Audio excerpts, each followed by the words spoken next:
a presidente do Simproem, a professora Joana Etienne, para a gente conversar um pouquinho logo aqui no primeiro bloco. Professora, pode vir, pode ficar à vontade, seja bem-vinda, né? Mais uma vez, você aqui, é um prazer receber a senhora no Coroatá na TV para a gente falar de assuntos importantes, principalmente para você que é professor, que está assistindo o programa nesse momento.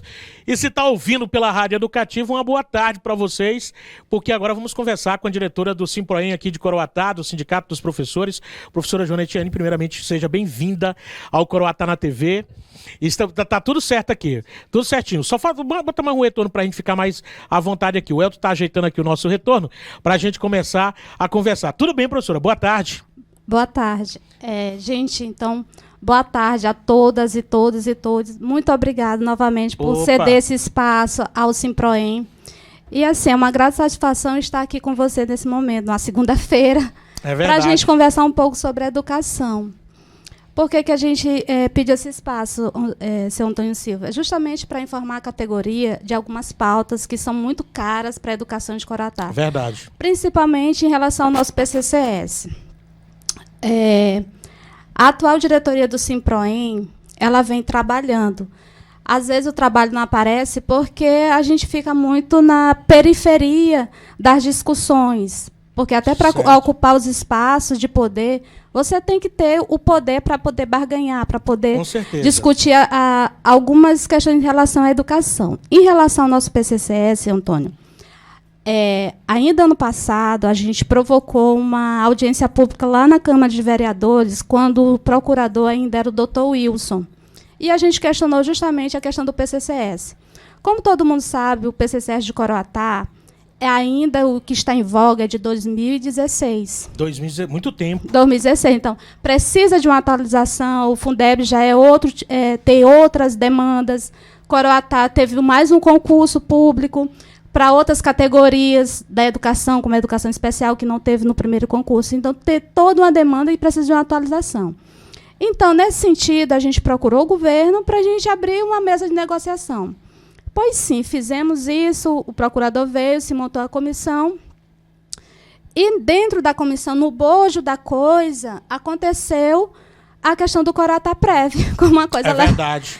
Aí parou-se as discussões do nosso PCCS para a gente ir dar atenção ao Coroatá Prev. E a gente foi chamado, o sindicato foi chamado para compor a comissão para reformular o Coroatá Prev de Coroatá. E assim nós fizemos. Eu, como do sindicato, o Benedito, também os meninos da Guarda Municipal participaram e outros funcionários do município. Então, a gente passou 2 meses em cima da lei, tentando criar mecanismos para que ela tornasse mais coeso possível e que ela também pudesse auxiliar o Coroatá Prev a ser um instituto realmente de previdência, que pudesse garantir o meu direito como servidora de me aposentar. E assim a gente fez, a gente conseguiu a aprovação na Câmara, e dessa aprovação saiu um conselho, que eu vou falar depois. Certo. Aí, passando esse primeiro momento, mudou-se de procurador no município, já é outro procurador, agora é o seu Carlos Portela. Carlos Portela, advogado. Aí ficou muito parado. Aí a gente torna a chamá-lo na Câmara Municipal para uma audiência pública. Inclusive, quero agradecer aqui os vereadores que sempre estavam com a gente, de uma certa forma nos dando apoio. A dona Lurdinha, o seu... Jorge Adriano? Quem? O seu Diogo. Diogo. O seu Antônio Viana. A gente não tem problema com os vereadores. Com os vereadores, certo. Não, porque assim, o que a gente entende é que o vereador, ele está lá para salvaguardar a população. Claro. Ele foi eleito para fiscalizar a questão pública. Então, assim, sempre que o sindicato precisa, a gente chama, a gente convoca eles estão comparecendo. Sempre abertos para diálogo. Sempre aberto, porque eu acho assim, a gente tem que dialogar, Antônio Silva. Com certeza. Tem que dialogar, porque você não pode só bater, você não pode só agredir. Então, quando a gente continuar se batendo, se agredindo, as coisas não vão mudar. Não vão mudar. Então, assim, o olho por olho, dente por dente, de italiano, já ficou. É verdade. Eu quero aqui até falar um parênteses aqui. Aqui em Coroatá tem 2 sindicatos que defendem a classe do professor. Tem o Simproem, que tem a professora Joana aqui falando com a gente, e tem o Simproecema. Esses 2 sindicatos que defendem a classe dos professores. Eu estou falando com a professora que defende o sindicato do Simproem. São interesses de uma classe de trabalhadores muito importante, que desde 2016 estão enrolando, essa é a palavra certa. Então, são as palavras minhas, viu, professora? Não. São palavras minhas. Estão enrolando para aprovar esse plano de cargos e carreiras. Os caras são fantásticos para enrolar. Tem que trabalhar. A pior besteira de um prefeito, de um político, é bater de frente com classe de educadores, ou seja, de professores. Tem que sentar para resolver isso aí. De lá para cá, vem enrolando, vem trocando gente de pasta e complicando. Eu só espero que não termine esse governo agora sem resolver essa questão do plano de cargos e carreiras.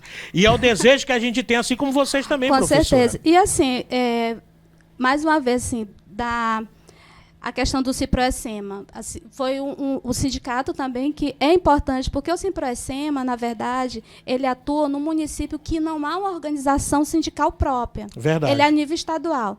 E a gente tem membros do Ciproecema no Ciproem, o professor Miranda, a professora Fabiana, o professor Daniel, o professor Eliel e outros mais. E a gente, quando eu assumi a presidência do Ciproem, foi uma das coisas, não, vamos fazer uma multitarefa para a gente discutir. Porque eu vou lhe ser muito sincera, senhor Antônio, eu trabalho em Coroatá desde 2012, mas entender a forma como Coroatá lida, eu vou ser muito sincera, eu não entendo muito assim, a dinâmica.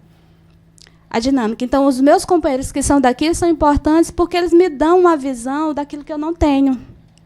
Em relação ao nosso PCCS, quando o seu Carlos assumiu, aí a gente se organizou novamente, pediu um espaço lá na Câmara para a gente poder se reunir, para a gente discutir as pautas. Fizemos a reformulação, que não foi mudado, a minuta que foi em 2020, que não foi aprovada, foi aproveitada. A única coisa que nós mudamos no PCCS, que foi apresentado em 2020, foi sobre as tabelas de vencimento e também no artigo 37, que trata da jornada de trabalho, que foi uma das questões que a própria categoria solicitou, que é professoras com 50 anos de idade e mais de 21 anos de profissão, para elas terem uma redução na carga horária. Por que isso? Porque isso é comum em todos os outros municípios. É verdade. A professora ou professor que já tem mais de 50 anos, ele pede a redução dessa carga horária. E a gente sabe, quando a gente vai chegando dos 40 para lá, a gente começa a ficar cansado. Você tem aqui muito na cacunda dos professores. E eu tenho colegas aqui com 60 anos que tá em sala de aula, então foi isso que nós mudamos. A gente enviou, dia 6 de setembro, se não me falha a memória, para o procurador, e até o momento, hoje é 8 de maio, e a gente não teve nenhum retorno. Certo. Então, assim, o que a gente quer é que não aconteça o que o senhor colocou, de se ficar protelando, para ser aprovado no período de eleição. Porque o atual prefeito, quando ele se reelegeu, ele disse que uma das pautas prioritárias seria a reformulação do PCCS. Verdade. Então, se é prioritária, por que ainda não fez? Uma demora muito grande, é verdade. É uma amorosidade muito grande. Então, assim, a gente está aqui aberto para negociar, para conversar. Em nenhum momento a gente impôs barreira. A gente está aberto ao diálogo. E a gente queria que isso fosse feito. Porque não é a questão minha, Antônio Silva. Não é a questão de Benedito. É a questão de uma categoria. Verdade.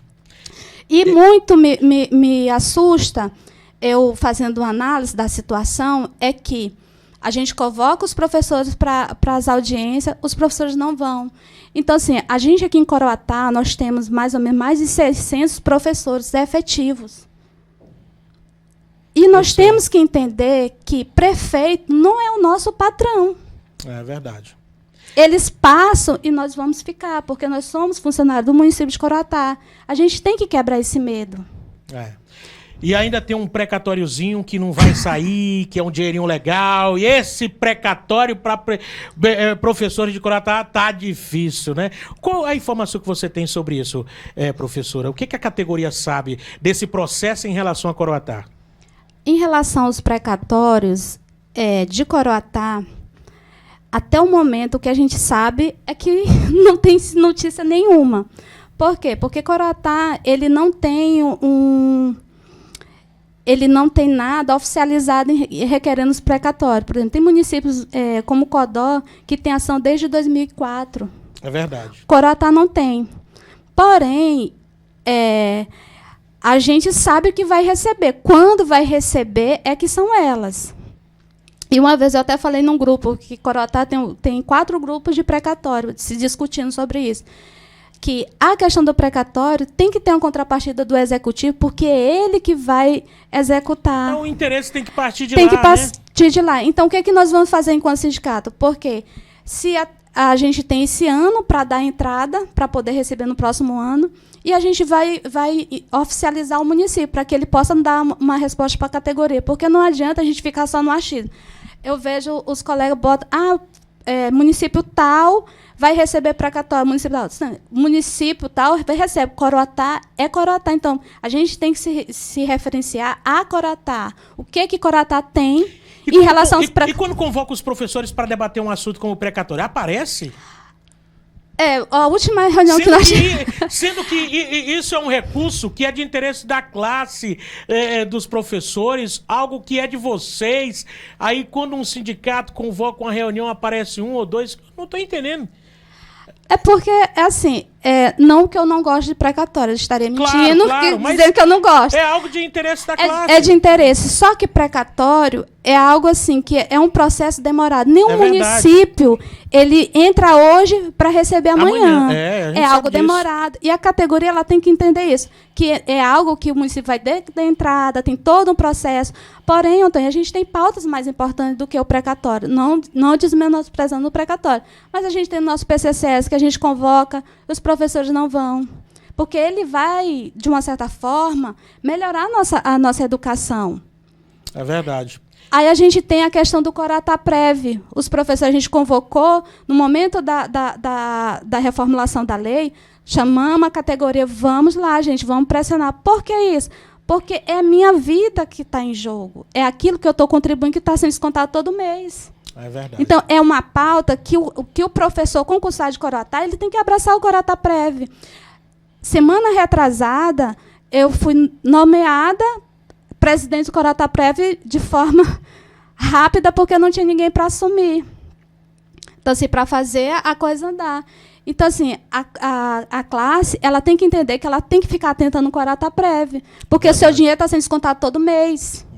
E depois você vai precisar se aposentar. O nosso precatório, o nosso PCCS, a gente tem que pressionar, porque isso é uma pasta que o governo tem que querer. Porque, de uma certa forma, senhor Antônio, o governo não está ilegal, porque a gente tem um PCCS, está desatualizado, mas a gente tem. Então, assim, a gente precisa dessa atualização. E a gente precisa também, não só de PCCS, de Coroatá Prev, mas também falar sobre a educação, sobre a questão da merenda escolar. A gente tem que falar sobre a merenda escolar. Do transporte nesse período de chuva. Todo ano é a mesma coisa. As crianças não vão para a escola porque falta transporte. Por que não ajeita as estradas no período hábil? Para que ela possa ser trafegável. Muito bem. Eu trouxe a professora Joana, que é diretora do Simproem aqui de Coroatá. O professor Benedito também está aqui. A nossa pauta tem que ser muito rápida, porque o nosso tempo é correto. Mas o Benedito tem algo importante para lembrar, né, professor? Bom dia. Pode vir mais para cá, porque aqui é um coração. A gente tem que estar bonito na Bom dia, eu sou o Benedito. Fica à vontade, Benedito. Fica à vontade. O vice-presidente aqui do sindicato, junto com a professora Etienne, que é a presidente. Eu queria só lembrar a cronologia como se tratar do plano de cargo e salário aqui em Coroatá, que é o nosso famoso PCCS. Para o nosso professor não ficar na ilusão de que vai ser aprovado hoje e amanhã ser implementado. Eu lembro muito bem, Antônio Silva, em 2012, houve a Prefeitura de Coroatá, na época, formulou-se um PCCS e aprovou assim que saiu o resultado das eleições, quando a prefeita Tereza Murá foi eleita. Ela revogou aquilo ali, né? Revogou por quê? Lá existia situações que não tinha como o município honrar com seu compromisso com os professores. Em 2020, em plena lei, que é a lei do Bolsonaro, que esqueço que não poderia mais aprovar, que ela foi dia 3 de maio, né, editada, que não poderia mais criar gastos. A lei de responsabilidade. O que aconteceu? o município trouxe uma outra proposta, como ótimo, todos os professores amaram a proposta. O que é que eu penso? Se fosse, aí eu olho bem para o professor, se fosse aprovado, até hoje não estaria sido implementado, porque o plano era muito bom. Agora, se o prefeito não tivesse se reeleito, ia pegar a mesma história em 2012 e ia aprovar o plano para poder o outro prefeito revogar. Então, nós temos apenas esse ano para poder aprovar esse PCCS e ser implementado no início de 2024. Porque se eles vierem com a mesma história de botar em 2024, o nosso posicionamento do sindicato é o mesmo em 2020. Porque tem que respeitar o professor não é burro. E nós, professores, tem que ser atentos às nossas causas, porque é o nosso futuro. É verdade. Era isso que eu queria. Muito bem. Então tá o Reginaldo, vou me ausentar agora, vou me retirar, professora, porque eu vou para Brasilândia. Você está lecionando lá? Leciono lá, um alô para aquela galera todinha, um abraço para meus alunos, tô chegando, viu? Tá certo. Professora Etienne, muito obrigado, o nosso tempo é muito curto. Eu vou pedir para você voltar mais vezes para a gente detalhar esse assunto, porque é muito importante a classe de professores, principalmente do sindicato Simproem, se manter vivo nessa luta, né? Para mostrar para a população que os professores não esqueceram desse plano de cargos de carreira. Parabéns pela luta. E nós vamos estar aqui aberto. Viu? Muito obrigada, viu? Tá certo, tá no ar. Muito obrigada pelo espaço, agradeço. E eu convoco meus colegas, companheiros daqui de Coroatá. Gente, o Ciproem está convocando a todos para se filiar, porque um sindicato ele também precisa de membros. Então, assim, um sindicato que tem muitos sócios é fortalecido. E nós precisamos nos fortalecer enquanto categoria, porque se eu, quanto professor, não me fortalecer, prefeito não vai me fortalecer, vereador não vai me fortalecer. Por quê? Porque eles não querem. Eles não querem uma categoria organizada, eles não querem uma categoria educada, eles não querem uma categoria que conheça os seus direitos. Eles querem massa de manobra para ficar enganando com o contrato, com a dobra. Não tenho nada contra quem tem contrato, quem tem dobra. Eu ia até falar um negócio, mas não vou falar. Mas, assim, mas eu chamo meus amigos que são do concurso de 2012, do concurso de 2018, vamos filiar o Ciproem, para que a gente, junto, a gente possa ter força, porque um município como esse é muito grande. E o executivo, ele tem todo um aparato administrativo e jurídico que barra as nossas forças. O que nós temos é a nossa voz, o que nós temos é serviço prestado dentro de Coroatá, porque eu tenho serviço prestado em Coroatá. Eu moro em Coroatá, inclusive, já há bastante tempo. Então, assim, eu me considero uma cidadã coroataense. Professora, muito obrigado. E formei muitos alunos aqui também nessa cidade. Muito obrigado pela participação. Eu que agradeço. Que Deus abençoe, viu? Amém.